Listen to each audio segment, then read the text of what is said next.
Welcome to the Political Commonsense Podcast. I'm Leroy Glover, your moderator for tonight's discussion. Every Saturday night, we break down American politics, how it affects black people, white people, men, women, and everyone in between. But here's the difference. This isn't just another political debate filled with talking points. We're here for real common sense conversations. No media spin, no party line nonsense, just honest discussions. And we want you to be part of it. Drop a comment, share your thoughts, and let's talk about it. Now, tonight's topic, the Trump approach, roadblocks and challenges for Republicans. Whether you support Trump or not, one thing's clear. His vision for America has faced some serious resistance from Congress to the media, from state government to the global stage. What are the real obstacles preventing his policies from taking full effect? That's what we're digging in tonight. Joining me are my two longtime childhood friends and our feature hosts, Edward Blacknick and Kerry Langenback. They'll be breaking down the key issues, and I'll just be here. I'll just be here to just add some interesting questions just to keep the conversation going. So let's get started. Ed, Kerry, let's start with this. What do you think is the biggest roadblock Republicans face in pushing Trump's policy forward? You want to go first, Kerry? You want me to? Yeah, you go ahead. Okay.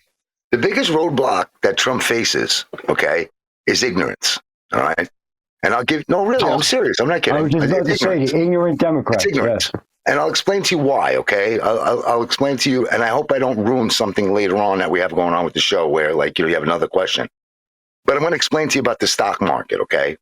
So everybody's like, oh, the stock market's going down. It's going down. It's going down. Tariffs this and tariffs that and that. What they don't understand is the Fed is not going to allow interest rates to drop to make Trump look good. It's just the way it is. There's still a Democratic Fed atmosphere. Let's put it that way. So they're not going to drop the rates. So the only way the rates are going to get dropped, which is what he needs to handle inflation, when the rates drop, inflation drops. It can't help it. So what he needs right now is a way to drop inflation without having to go through Congress and the Feds. Okay, that's what he needs to do. So he's playing with the market a little bit and letting it drop. As the market drops, so will the rates. And the Fed can't stop it. Okay, so that the ignorance is that instead of them realizing what he's doing, and also I want to go a little further. I hope you don't mind, Gary. Just I want to roll with this. And so what they don't realize is that he sees a bigger picture than what they see. They see hate. So anything they deem that he might be doing wrong is going to be amplified in their minds. And that's what they're going to stick on. It's like this. It's like, imagine this. Imagine winning the lottery and then complaining about having to pay the income tax. Okay, yeah, right? That's what they're doing. That's what they won the lottery with Trump, but they're complaining that they have to pay the income tax until we get the money. Right. You understand what I'm saying? Now, this also applies. Wait, where was I going with this? What else? What's the other thing going on with him besides the stock market that they're talking about? The war, the whole war thing, and how he did the war is another thing. Okay, so I wasn't even going to go there. That wasn't the point I was going to make because I lost track. The Doge. Let's stay with the war a minute. Okay. Right. Okay. So what they don't realize is, like, they turned around and said, "Oh, he treated Zelensky really bad and this and that." What they don't realize, first off, is they didn't see 50 minutes of the conversation. They only saw 10 minutes. That's number one. Number two, you can't have, if you have two sides that are already in a conflict and you're looking to change that conflict, you can't have one side turning around and saying the other one's a hypocrite. He doesn't follow rules. He doesn't give us our thing. He's the worst guy going. He's Hitler. He's this and that. The other guy is never going to commit to a ceasefire because you're creating a situation of animosity. And when you do that, you can't stop a war. You're just creating more bad feelings. Yeah. Right. So this is what they don't see. So instead of them saying, like, he's right, Zelensky has to calm it down, and in order to get Putin to the table, instead of them saying that, they're like, oh, Trump's rude. Trump's rude, but he's rude trying to save, hundreds of thousands of people's lives. Right. And if being rude saves 100,000 people's lives, I'm okay with that. Yeah, I'm in. Yeah, really. So that's kind of like what I mean by the ignorance. what it is they're seeing, my grandmother would say, they're being penny wise and pound foolish. So they're saving a penny, but they're losing $1. Right. Let's put it that way. Yeah. Okay. Or they're cutting off their nose to spite their face.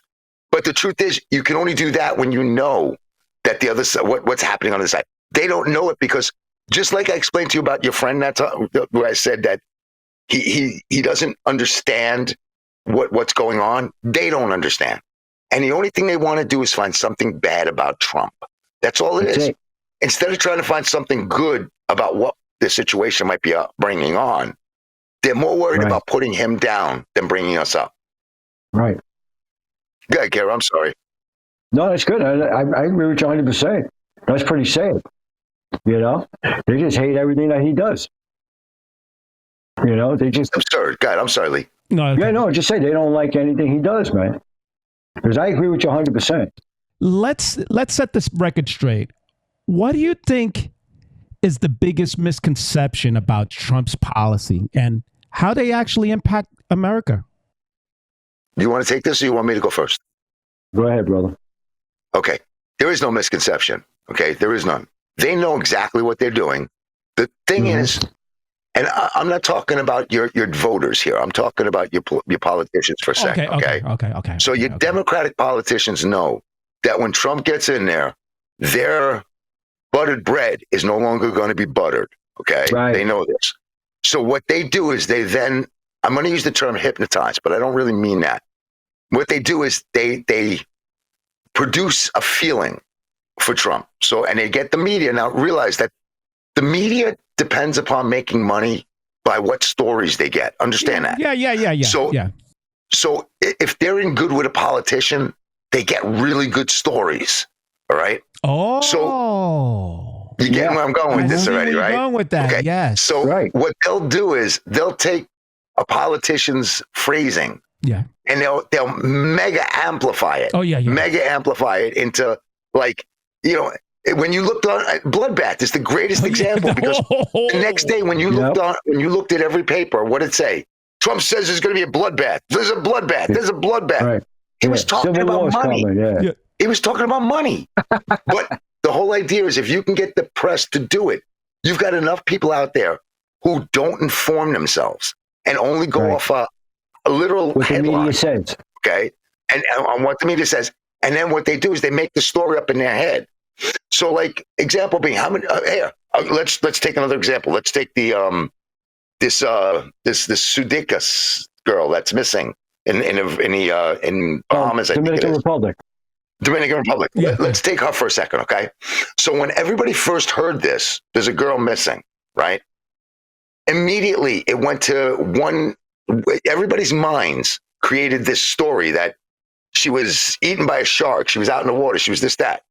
We don't have to look for her. We're looking in the water. Now they're looking through other countries because they think she was a victim of, like, Taken, like the movie Taken. Wow. Like a victim of human trafficking. Yeah. How did that happen? But that wasn't even in the minds of these people at that point. She's Natalie Holloway. This guy killed her. You don't know that. Immediately, everybody puts together their own story. Scenario. Right, their own scenario. Right. And what the Democrats hope is that they can get you to put the story together the way they want it. And so they go to the reporters and they're like, listen, put this in there, okay? And just run with it. Next time something comes up, I'll give you the story. And that's how they make money. And that's why the media is so incredibly connected to the Democrats, because the Democratic Party depends upon media. The Republicans don't. Oh. The difference is the Republicans are more interested in finances. They're more interested in safety. They're more interested in where the Democrats are more interested in expanding. So by expanding, I mean transgender. I'm trying to think. You get the idea. Yeah. They're looking to expand the idea of what should be governed. Okay, as opposed to how it should be governed. That's the best example. The Republicans are more worried about how something should be governed. And the Democrats are more worried about bringing more things in to be governed. Does that kind of make sense? Yeah. Well, that's why they had open borders, because all the people that come in will vote for them. Right. That's the whole idea. And that's another thing. You know, I don't mean to say this, but for people who are so against racism, that if I hear one more person tell me that my fruit is not going to be picked by an immigrant because they're out of this country, what are you saying? Are you saying the only thing immigrants can do is pick fruit? Oh, no, you didn't. Is that what you're saying? You didn't go the only there. thing they can do is clean your house. The only thing they know how to do is clean a house, pick fruit, or drive a truck. That's it. There. Right. Who's racist? Or work in a deli. Right. Who's racist? Who's the racist there? Right. They are. Trump shaped American foreign policies. Trump is reshaping American foreign policy. Do you think that strengthened our position on the global stage or made us more isolated? What's your take? Because he's reshaping it.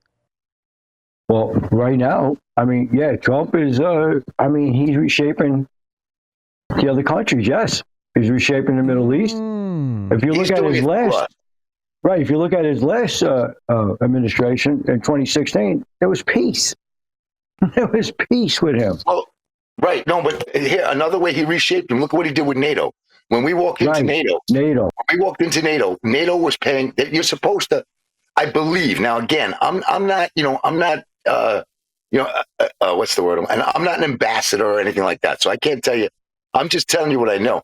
I believe that NATO was supposed to pay 2% of their gross earnings. So in other words, whatever the country grossed, they were supposed to pay 2% towards defending themselves.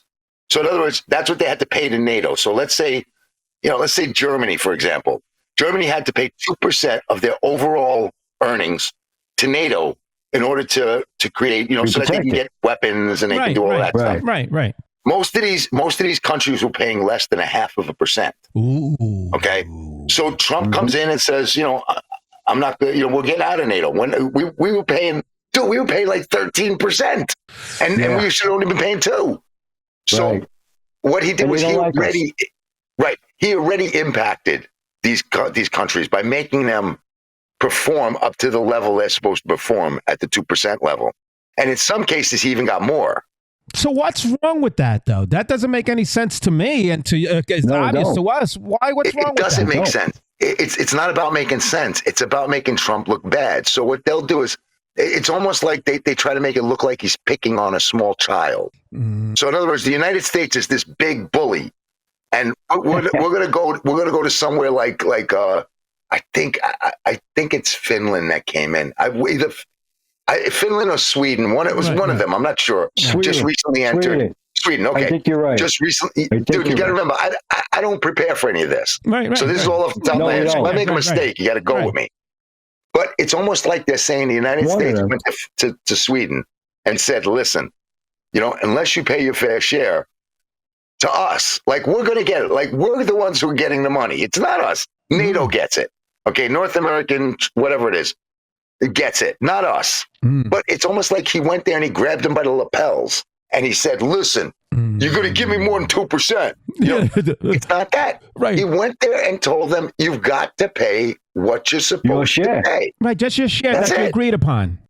Right. But in some people's eyes, he should have just left it alone and just taken care of Sweden. Ooh, but the truth is, they don't even believe that. That's the only thing they can come up with to make him look bad. Okay. So they amplify it. So, okay, let's that ties into my next question. The media coverage of Trump has been polarizing. How much do you think their portrayal has influenced the public perception of his policies? Oh, 100%. 100%, man. Not of 100% of 50% of the public. How about that? Right. That's what I would say. Whoa. I would say it influenced 100% of 50%. Yeah. So in other words, 50% are the Democrats. Yeah. But you got to understand, they want to believe it. That's why Republicans don't believe it, because they don't want to believe it. It's not true. When you want to believe something, dude, like great example is Santa Claus. Okay, so when you're young, dude, there's no Santa Claus. Nobody's bringing you stuff. Don't let the children know. I'm sorry. But you've caught your mom, wrapping the same present you open up on Christmas Day that looked exactly like it. Right. You know this, but you'll still go, Santa Claus, because you want to believe it. Right. Well, he came to my house this past December. I believe in him. Right. That's a whole different conversation for another different podcast. Okay, so you gotta stop smoking that shit. There you go. That's it right there. That's it.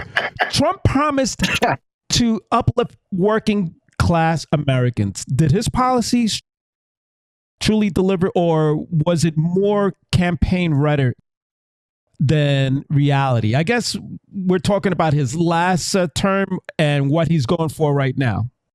Well, right now gas is below $3. Okay, boy. It's $2.11. Really? It's at $2.11 in 43 states. Okay. Yep. Eggs are down. Eggs are down to $3.99, I think. Actually, it's more than that in Manhattan. Wow. But on average, it's down to like $3.99 a dozen from $7.99. He's impacted quite a bit on the average person, but he's done it in such subtle ways that it's not great doses. Right, exactly. Okay. What's the best strategy for Republicans to push Trump's policies forward despite strong Democratic opposition? What do you think? Oh, that's a tough one, because all they could do is just keep going out there and speaking. But they just speak the truth, right? It's tough. It's almost an impossibility. Okay, first off, because you can't. Okay, so the name of our show is called Common Sense, right? And in order to get through to somebody, they have to have common sense, and it's hard. It's hard to assume somebody who walks around with something called a pussy hat on has common sense. Okay, it's hard. It's hard to walk around. It's hard to walk around and assume that somebody who wants to change the gender of a 10-year-old has common sense. Right. It's hard to run around and assume that a person who wants to talk sex to a 6-year-old has common sense. Okay, I see. It's hard to wait. It's hard to try to get through to somebody who thinks that a man the size of Hulk Hogan with a wig should go against a regular woman. Okay. Now, what I tell these men, what I would tell these men is, your analogy. It's true though. What I would tell these men, listen. What I would tell these men is, listen. You want to know what Riley Gaines felt like, or what the boxer who had to? Do you remember the boxer who stepped in? Did you see that? She actually turned around and said, "I'm not fighting anymore. That's the hardest I've ever been hit." If you want to know what that female boxer felt like, let me take you and put you in a cell with one of the toughest guys in the prison. And he's going to make you feel like a woman. Oh, yeah, he's going to make you feel like a woman. You're going to know what a woman feels like. Okay. Right. And you're going to know what it's like to go against a man, because he's a man. And he's going to treat you like the woman you are. Also, you can't, you can't talk to people with common sense, especially when there's guys walking around in high heels, a bra, and wigs, and they say we're deranged. I don't even care. Listen. I don't even care if you walk around like that. Right. Listen, walk around any way you like. Yeah. Hang on one second. Let me just finish this thought. So I don't care if you walk around like that, okay? Just some people are going to call you she. Some people are going to call you he. Don't get offended either way. Don't get offended. Right. What I call you means nothing. So in other words, if I don't call you by your right pronoun, it means nothing. It means nothing in your world. It should. It's not going to change what you make next week. It's not going to change your health. It's not going to change whether your family eats. It's not going to change anything. So why are you so worried about whether I think you're a he, she, it, they, we, what? Why are you so worried? Okay. Why is that your fucking hill to die on? I like that. Really. It's true, though. Looking back, how much of Trump's agenda actually became reality? And what were the biggest political roadblocks that stopped him? Oh, that's easy. That's easy. His biggest roadblocks, he created himself. And he did that by, he did. Ooh, Not by doing anything wrong. Not by doing anything wrong, but by pointing out what other people did. Example being Hillary's emails, Hillary's 33,000 emails. By pointing that out, he made himself a target, and he gave Hillary a shield, the shield being the Democratic Party. So they became her shield and stood in front of her so she wouldn't have to deal with the Outlast? No, what's the word I'm looking for? She wouldn't have to deal with the crap. Right. The And consequences if you go after him, of being exposed. And if you go after him, you take the attention off of her. And that's what they did. Okay. I see what happened. Okay. That's just one example. I give you a ton of others. Yeah, no, but that's good. That's good. Yeah. Look, say they were Pelosi. Yeah, the same thing with Pelosi. That's right. Trump's tax cuts were a major economic move. Did they create lasting benefits for everyday Americans, or did corporations see the biggest gains? What's your perspective? Well, hang on. Just hold that question a minute, because I want to back up a minute, because you brought up the name Pelosi. Oh. Now, let's take January 6th, for example, okay? Let's use January 6th as you know what I'm talking about, right? Yeah. The storming and all that stuff. Yeah. Right. Pelosi was offered, I don't remember exactly how many, but it was like literally 10,000.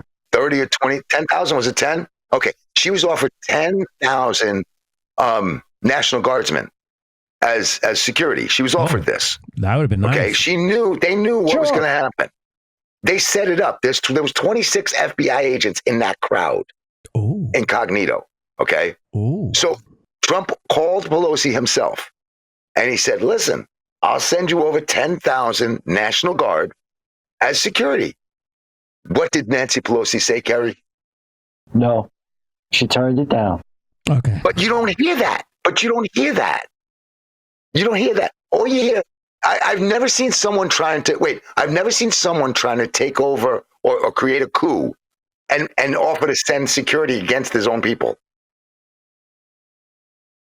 Yeah, see, they don't see that. Yeah, that part right there. So it was basically glossed over. The fact that she said no was glossed over, which should have been really the big flashlight. That should have been huge.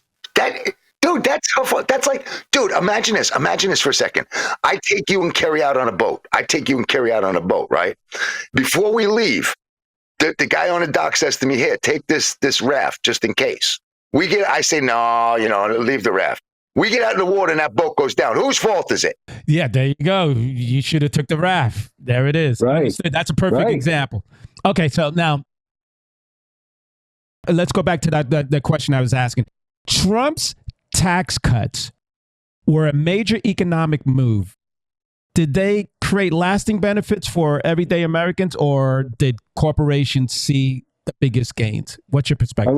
I'm going to say everyday Americans, because at that time I was working and everything, and I had money in my pocket. And then the last 4 years, my money went like this, down. During Trump's term, I'll put it this way to you, Lee, okay? Listen, during Trump's term, okay, the first 7 months of his term, okay, I bought a Pontiac Firebird, okay? Yep. I bought what's called a pontoon boat. I don't know if you know what that is. It's like a living room that sails on the water. It's got those big pontoons and shit. I got it upstate at my house. I'm not shitting with you. Wow. I bought a pontoon boat. I bought a Firebird. I bought a new motorcycle. I was walking around with like $4,000 in my pocket every day, if not more. Okay, I'm telling you. Right now, I'm looking to sell the boat. I'm looking to sell the car. I'm looking to sell. I walk around with minimal amount of cash in my pocket at all. It literally, they ruined the past 4 years. Was like hell in a handbasket. Yeah. Leroy, my money went down. Down? Wow. You couldn't have attached an anchor to it to make it go any faster. Okay. Let's talk about COVID. Oh, wow. Oh, geez. Trump's handling of COVID-19 was one of the most debated aspects of his presidency. How do you think it shaped his political legacy? You want to carry? You want me to go? You got that one. That's a good one. Okay. Yeah. First off, you can't compare it because we never dealt with anything like it. So it's a totally unique situation. So to turn around and say he didn't handle it right, you don't know the right way to handle it. Even what you think might not be right. Right. We haven't had a pandemic like that. Right. Right. So you may not think his was the right way, and that's okay. You can think that, but we don't have enough substrate. You guys know what I mean by substrate, right? Yeah. We don't have enough of a base to base it off of. Like, if we saw Michael Jordan, for example, throwing a ball in the hoop, We know how many times he's gotten it in and how many times he should get it in. Yeah. You're dealing with a one-time thing here.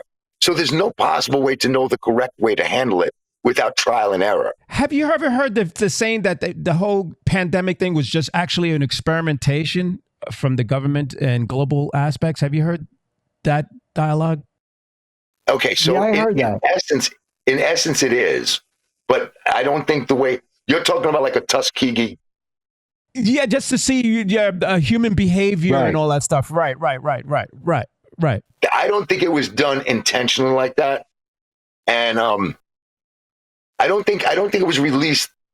Well, no, I got to change this because I want to say something. Okay, so I have two theories on it. All right, one is I do think it was released by China, not by the world, by China, and I'll tell you why.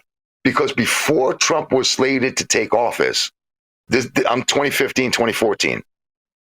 China was slated to become the world's financial leader. They were going to have they were going to kill us, economically speaking. Okay. They were killing us. Okay. So they were slated to become, then Trump got in office, made us energy dominant and started charging them tariffs and stuff and literally broke them down to where like they weren't making any money at that point. Oh. So, yeah. So this might have been, my opinion is China turned around and said, if we release this, we can stop his economy and we can shut him down. So he won't be there long. We got evil people. Now, the other option, hold on 1 second. The other option is that it was just an accident, okay, but it's an accident that shouldn't have happened because they shouldn't have been doing gain of function. Gain of function is the dumbest thing going. You don't create something that you don't have an antidote for. Okay. You just don't do that. You don't, the first thing you do, if I get one cell of COVID-19 that I invented or I created, I am putting that aside and going to find something that kills it. Because I can't allow it to be, like they're talking about bringing back the woolly fucking mammoth. The woolly mammoth, they're talking about bringing back dinosaurs. Yeah, that's why. And because they can't, I'm sorry, I got to calm down. No, okay. Listen, I've been attacking the thing a lot. I'm going to back it off a little bit. But they have a mouse that they took woolly mammoth genes and gave it to this mouse. The mouse looks like Dr. Jekyll or something. I'm not even kidding. Like the hair is all over the place and shit. Yep. And they're talking about bringing back dinosaurs, like through alligators and this stuff. Okay. And why would you do that? Yeah. You're bringing more predators into the earth for us to be a prey. Go to Florida and try to do a game of golf without getting an alligator on the fucking course. Oh, geez. Meanwhile, that's a good one. And I want to bring one more thing up about the COVID, like you say. Of course, like my brother here just said, they, blame him for everything. But when Biden came in office, more people died of the COVID. Oh yeah, yeah. He like doubled the morbidity. Okay. Hey, Joanna. Hi. Hey, howdy. That's my daughter, everyone. There you go. Let's talk about immigration for a second. Trump took a hard stand on immigration. What do you think were the biggest obstacles in fully implementing his policy on immigration? Kerry, you want this one? All right, let's see. Go ahead, take this one. Okay. I don't think he was hard on immigrants. I'll tell you the truth. He just did what was legally correct. That's not being hard. I'm sorry. Being hard is like, a parent, being really, really strict, and it's not what it was. He just followed the rules. How can you say following the rules is being hard on somebody? Mm. So if I go arrest a bank robber, am I being hard on him? Listen, I'm sorry. I don't mean to be so hard on you, but I got to arrest you because you shot the guard. I'm sorry. I don't mean it, but... Yeah, sit in the corner for timeout. That's not going to work. That's not going to work. No. But see, wait. But what people don't get about the immigration, because I can say this, and I'm sure everybody else can. Our grandparents came over here at a very young age. Even my wife's father came here at a very young age. They learned nothing. The language. They learned to get a job. They went to school, got education. Not like the people here on the menu that can't spell. Now, okay. So, but they came legally sat in Ellis Island for about 3 months. 3 months on Ellis Island. They weren't released in the country, just walking around. like what Biden did. Yeah, that was, But here's the difference between our parents coming over and who's coming over today, okay? So our parents came over here with the idea of expanding their family into the United States. Yes. Right. So, working, right, exactly. That's not, they came over here to better their family. Listen to what I'm saying, your family. Yes. The people who are coming here today are just coming here to try to get what they can. And go back. Do you understand what I'm saying? Back. See what you get in. Send the money back. Not Do you know how much money gets sent out of this country every week? Oh, I could imagine. Through Western Union and all of them? Oh, I could. These people, they get paid. And they send 80% of their check back to their home country. And now their family's building up this huge nest egg and is becoming rich in their country. And we're becoming a dictator just like that, Okay. And you know what's funny? Is that they're working, they're probably sending their money over and collecting here too at the same time. Yeah, absolutely. That's where Doge comes in, huh? Right. Right. Right. That's what Doge does. Doge finds the waste. I like that. Let's go back to China. And they're finding a lot. Let's go back to China for a second. Trump wasn't shy about challenging China and other global powers. Do you think his policies... Dude, he walked into North Korea. Yeah. We'll hold on to that. He's the only president who ever walked into North Korea. Nobody without a bodyguard. Yeah. Without a bodyguard. He just walked over the line. Okay. Trump wasn't shy about challenging China and other global powers. Do you think his policies put America in a stronger position or created unnecessary conflict? Do you think his American strong policy puts America in a position of strength or created more conflict? What do you think? I think it puts us in a better position with strength. I think both. I think it puts us in power, but anytime you put something in power, you get people who resent it. And that puts you in conflict. Yes. Okay, so I'm glad that you said that. Why? It seems like, okay, China and Russia, they want to control the purse strings of the world as far as how finances are being pretty much interacted through the world. Why other countries don't trust them like they trust America? Why do they still trust America when it comes to the world financial transactions where China and Russia really want to take control over? Why other countries don't trust them the way that they trust America? That's a good question. What do you think, Eric? I'll let you take that one. That's a good one. That's a tricky one for me. Okay, so you're asking me why other countries don't trust China, but they trust us. Okay. When it comes to their finances of just interacting fairly across the board. Okay. When it comes to like buying oil, when it comes to just putting your money into the American stock market, knowing that that money is going to be safe versus if I put it in the China stock market, I don't know. Or Russia. You have to realize, so you have to realize what you're dealing with when you're dealing with China. Well, everybody looks at China and goes, wow, they're just such superior people. They have better math scores and they have this and that. This is what you hear, right? Yeah. But what you don't hear is they send kids down into the mines to mine out lithium for the car batteries. Okay. Young ones, 7-year-olds. A lot of their workforce is child labor. Okay. Oh. You don't hear nothing about that from the Dems. They're not worried about that. They're worried about us not cutting off one of our kids' penises or them not being able to do it. They're not worried about these kids who go down into the mines and come out with black lung.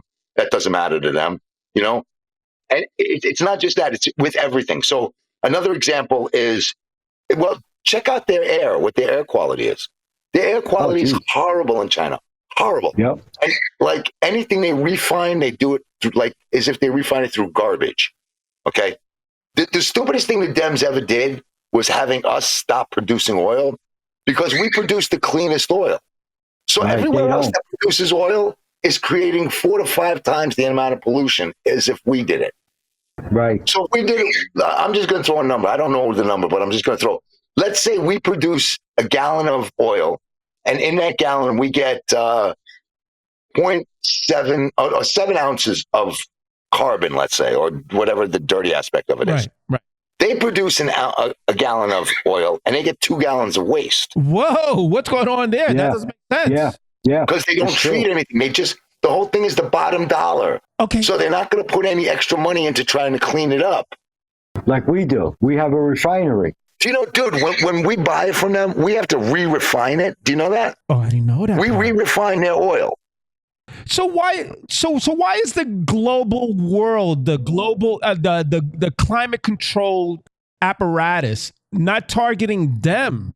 Why are they targeting us as far as Americans, as far as trying to keep everything clean? Why aren't they They're not. We're doing it to ourselves. They're not. We're doing it to ourselves.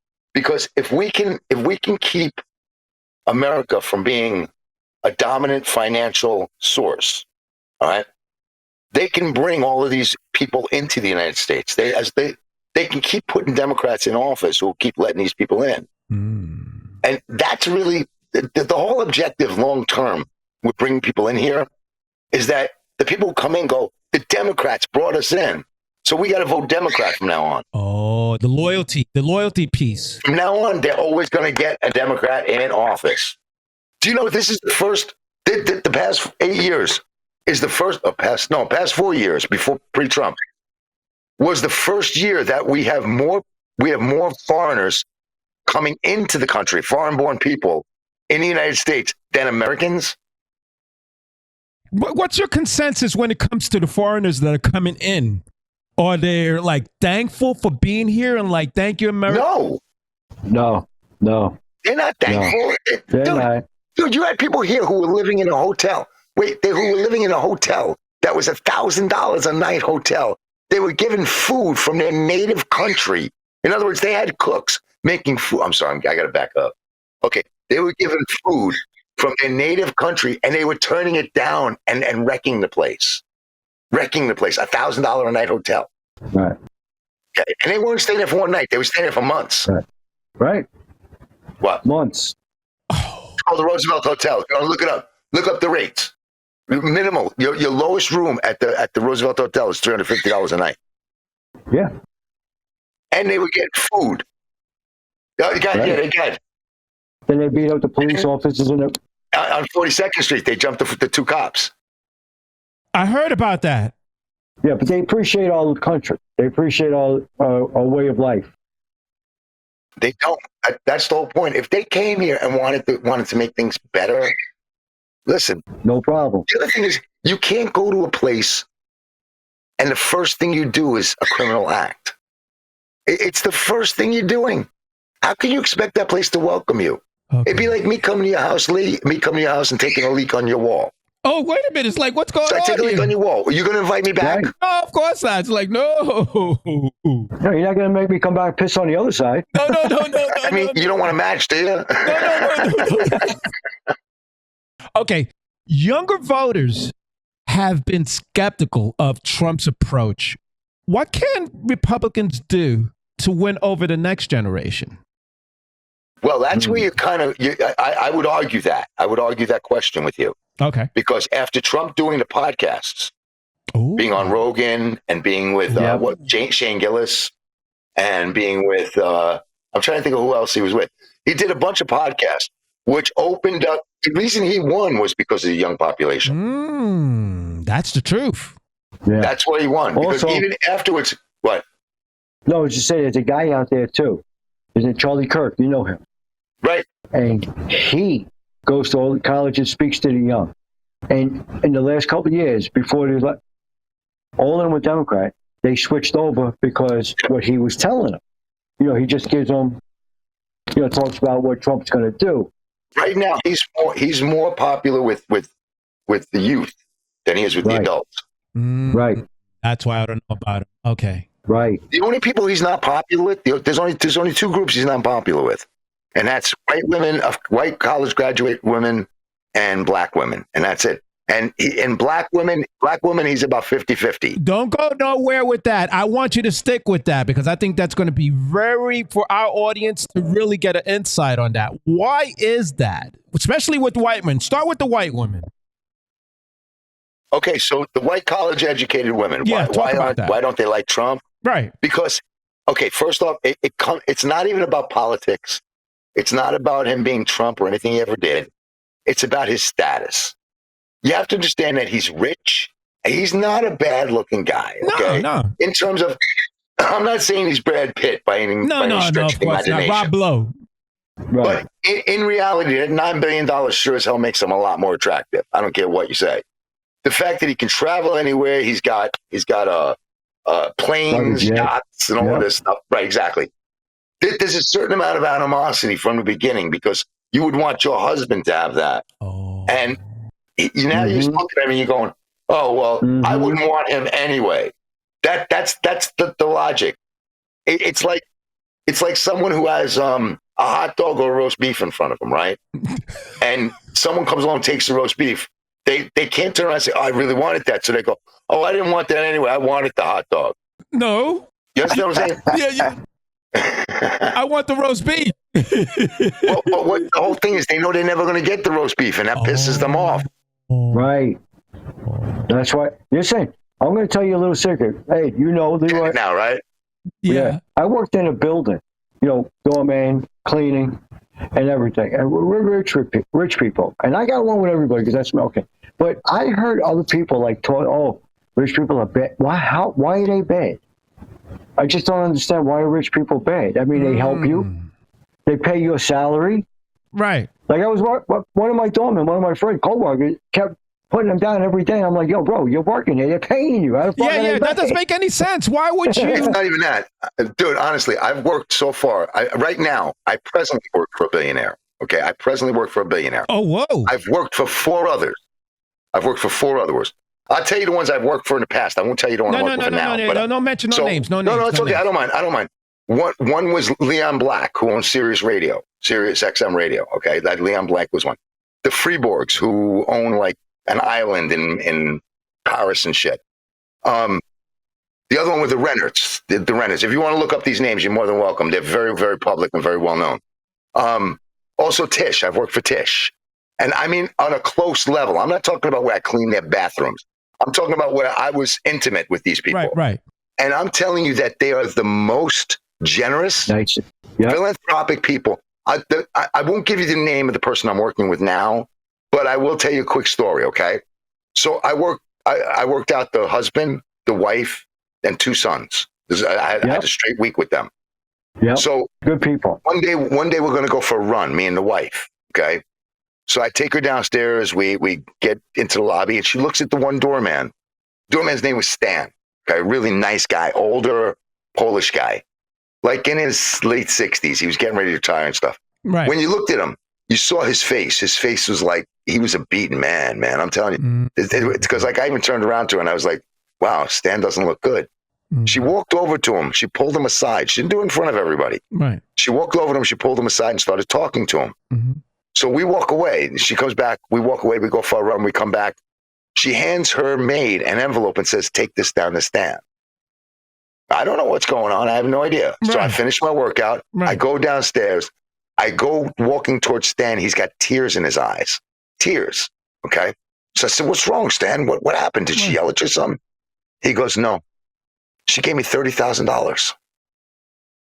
So I said, "What?" He goes, "I have a tax issue with my house and I'm going to lose my house." And when I told her about it, she just sent this down. She told me I don't have to worry about it.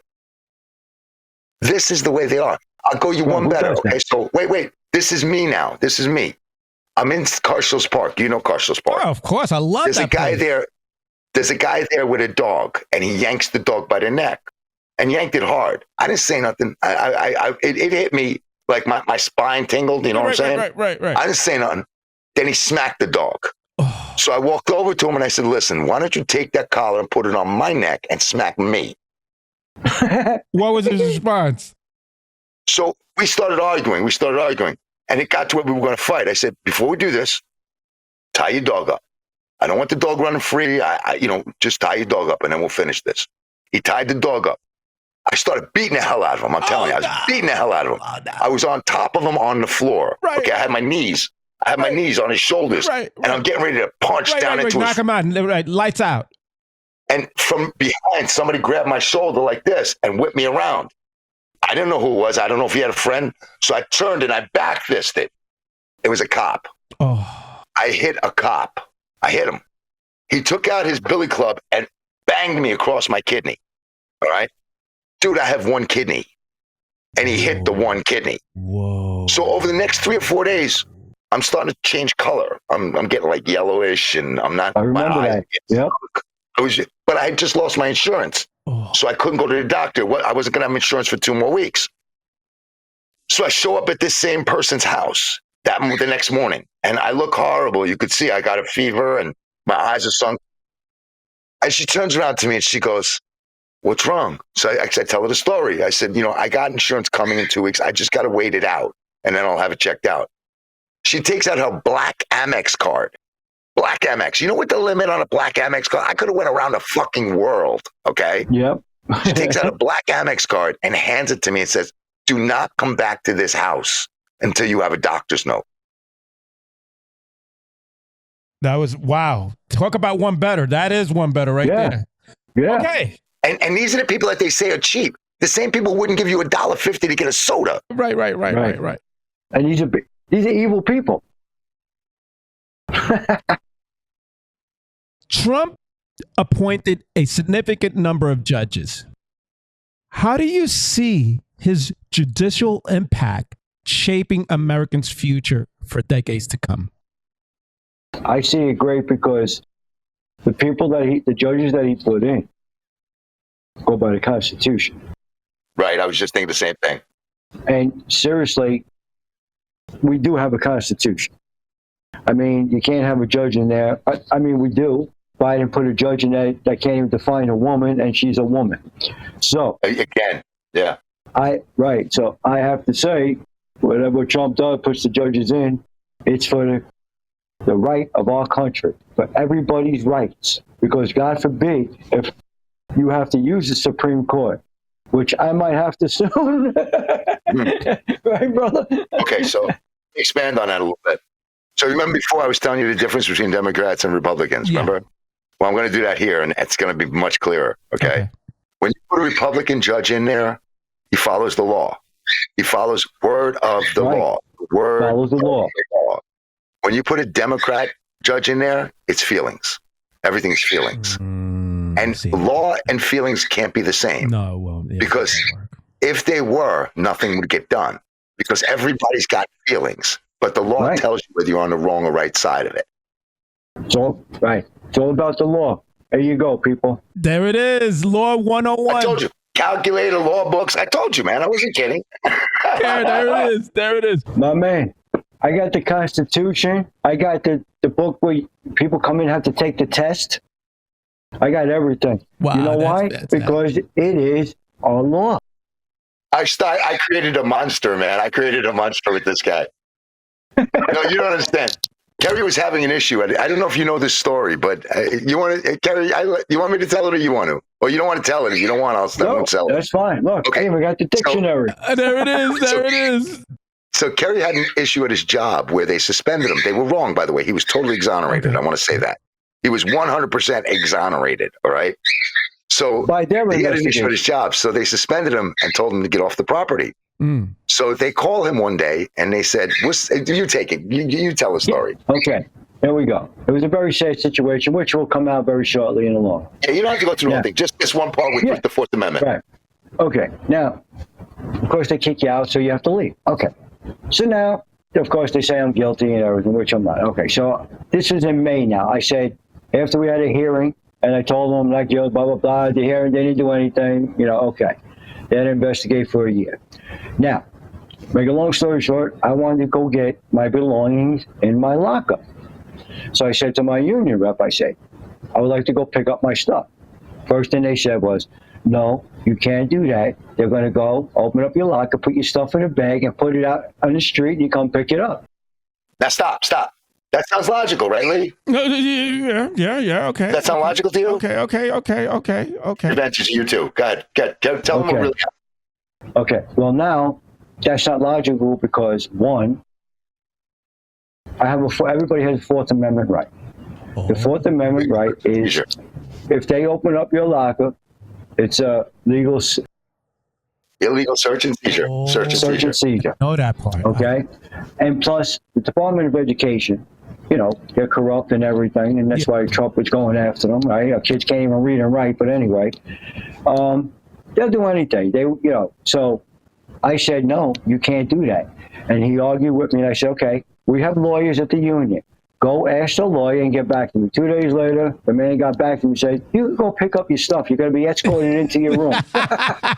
Why? Bingo. Because it's the Constitution. It's the Fourth Amendment right. And if we didn't have our Constitution, which really people are stupid.